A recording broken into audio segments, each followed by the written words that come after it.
Imagine this. You're standing in front of a crowd, delivering a sermon, and everyone is listening intently. You're a well-respected minister, educated at one of the best universities in the world, Harvard. But deep inside, you're hiding a secret. You no longer believe in what you're preaching. What would you do? This was the reality for Dr. Gerald Dirks, a man who once inspired congregations, but eventually found himself on a completely different path. A path that would lead him to Islam. His story raises important questions about faith, belief, and what it means to seek the truth, even when it turns your world upside down. How could someone walk away from a successful career as a Christian preacher? What discoveries did Dr. Dirks make that shook his faith to its core? And why did he find peace in a religion that at one point he knew very little about? Today we explore the remarkable journey of Dr. Gerald Dirks, a man whose life challenges many assumptions about faith and religion. It all began in a small Kansas town where Dirks was raised. I grew up in a small rural community in Kansas. The church was more than just a place of worship. It was the heart of the community. In a town of only 500 people, the local church was the center of social life, and it was here that Dirks's faith started to grow. The church was the center of community life. It was a small town of about 500 people. We had 3 churches, and the churches really were the center of community life. And that was true for my family as well. Mm-hmm. We attended the local Methodist church. He wasn't just a regular churchgoer either. From a young age, he was deeply involved, memorizing Bible verses and earning awards for his dedication. And throughout my childhood, I was very actively involved in collecting my perfect attendance pins from Sunday school, my awards for memorizing biblical verses, etc. He felt a strong connection to his faith, so much so that he knew early on that he wanted to become a minister. And so by the time I reached junior high school, I was already considering the ministry as a personal calling. By the time he was in junior high, Dirks was already delivering sermons. And about that time, during the annual Youth Sunday, I was always selected to deliver the sermon. Word of his talent spread quickly, and by the age of 14, he was preaching not just in his hometown, but in nearby churches and even nursing homes. His reputation as a skilled preacher grew rapidly. And before long, I was preaching at various other local churches upon occasion, at nursing homes, at various church-affiliated organizations, etc. Dirks's faith journey led him to Harvard College at 17, where he majored in philosophy, laying the groundwork for his future religious studies. At 22, he was officially licensed to preach by the United Methodist Church, marking the start of his ministry career. And at age 17, I entered Harvard College as an undergraduate with a philosophy major, which was gearing towards seminary, and continued on in that direction. In 1969, I received my license to preach from the United Methodist Church. But his thirst for knowledge didn't stop there. He went on to earn a Master of Divinity degree from Harvard Divinity School and was ordained as a deacon. By 27, Dirks had not only graduated, but was also serving as a minister in rural Kansas. And entered Harvard Divinity School, which is a 3-year program leading to a degree in Master of Divinity. In 1972, I was ordained a deacon in the United Methodist Church, and in 1974, I graduated with a Master of Divinity from Harvard Divinity School. From the outside, it looked like Dirks had a bright future in the Christian ministry. His sermons attracted large crowds, and his knowledge and charisma kept people coming back.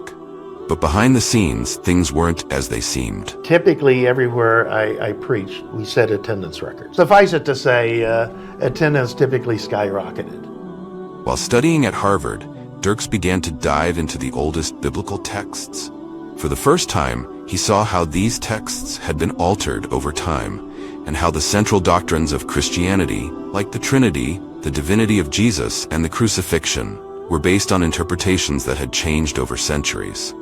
You are systematically exposed to the oldest existing texts of how the Bible actually once read.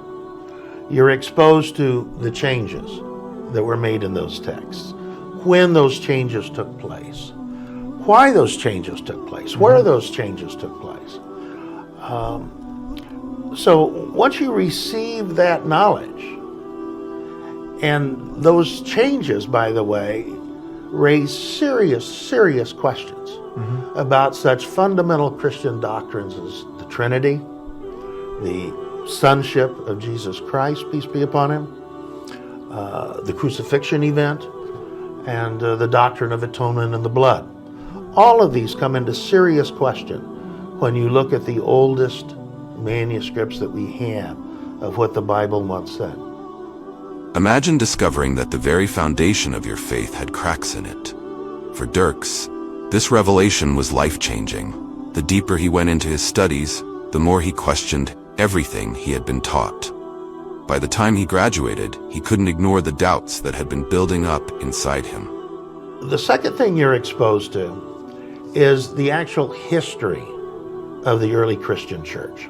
You're exposed to the decidedly geopolitical machinations that really went into defining some of the fundamental doctrines and dogmas of Christianity.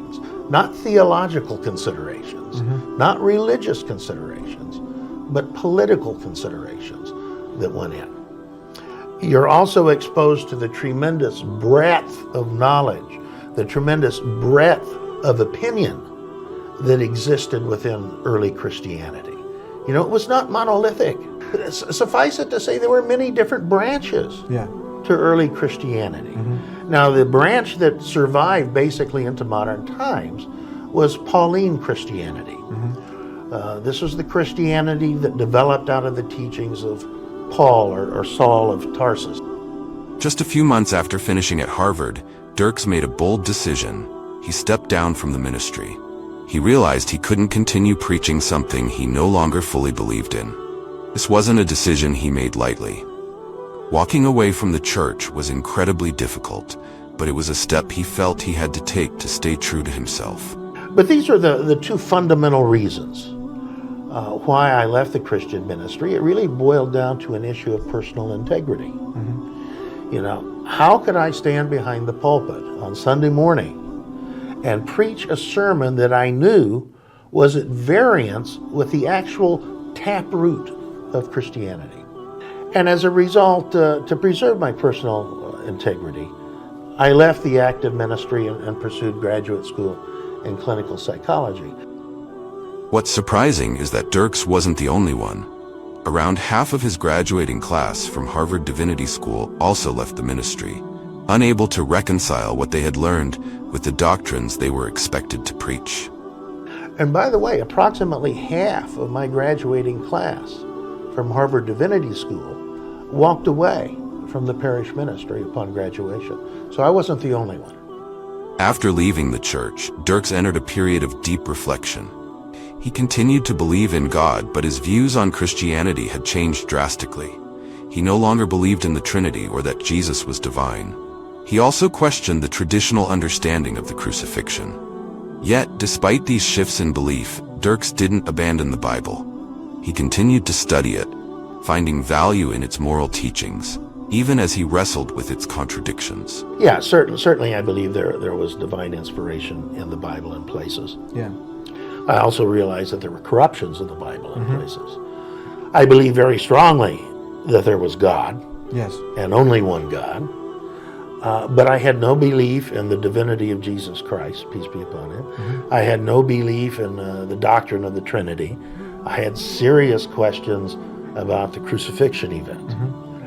For a while, Dirks lived in this in-between space, what he called being an atypical Christian. Atypical Christian is someone who doesn't believe in the divinity of Jesus, who rejects the notion of the Trinity, but still maintains a deep and abiding belief in God, and who still, picks up the Bible, reads it for the good moral instruction that is found in it in many places, and continues to study the Bible.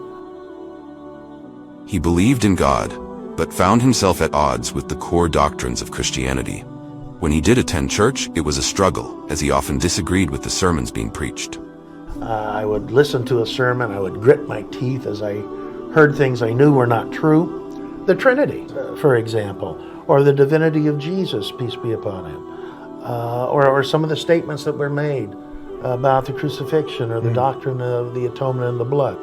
The final chapter in Dirks' spiritual journey came when he discovered Islam. My first contact with the Ummah were shining examples of how to live Islam. And the more I watched them, the more I said, what's giving them this? And so, without saying a word to my Muslim friends, I started pulling off my library shelves all the books on Islam that I had from that course in comparative religion many, many years before. And I started rereading them. But this time I wasn't reading them to pass a course. This time I was reading them to try and figure out what made my Muslim friends tick, what made them live the sort of life that they were living.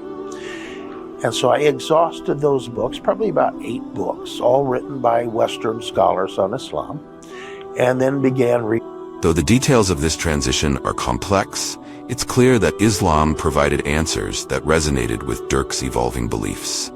The idea of strict monotheism, the view of Jesus as a prophet rather than a divine figure, and the emphasis on personal responsibility all aligned with what Dirks had come to believe. Having come out of Harvard Divinity School, and having been an ordained minister in the United Methodist Church, I had been exposed to what the earliest manuscripts of the Bible said. I had been exposed to early church history. And as a result of that, I did not believe in a Trinity. I did not believe that Jesus, peace be upon him, was the Son of God in anything more than perhaps a metaphorical sense. Today, Dr. Gerald Dirks is a respected Muslim scholar. He has written several books on Islam and comparative religion, including The Cross and the Crescent, and he continues to share his knowledge with others. His journey from Christian minister to Muslim scholar is not just a story about religious conversion. It's a powerful example of what can happen when someone pursues truth with an open mind. Dr. Dirks' story challenges us to think differently about faith. It shows that faith is not always a straight path. Sometimes it's full of twists, turns, and difficult questions. His experience reminds us that the search for truth can lead us to unexpected places, and that sometimes the most courageous thing we can do is question what we've always believed.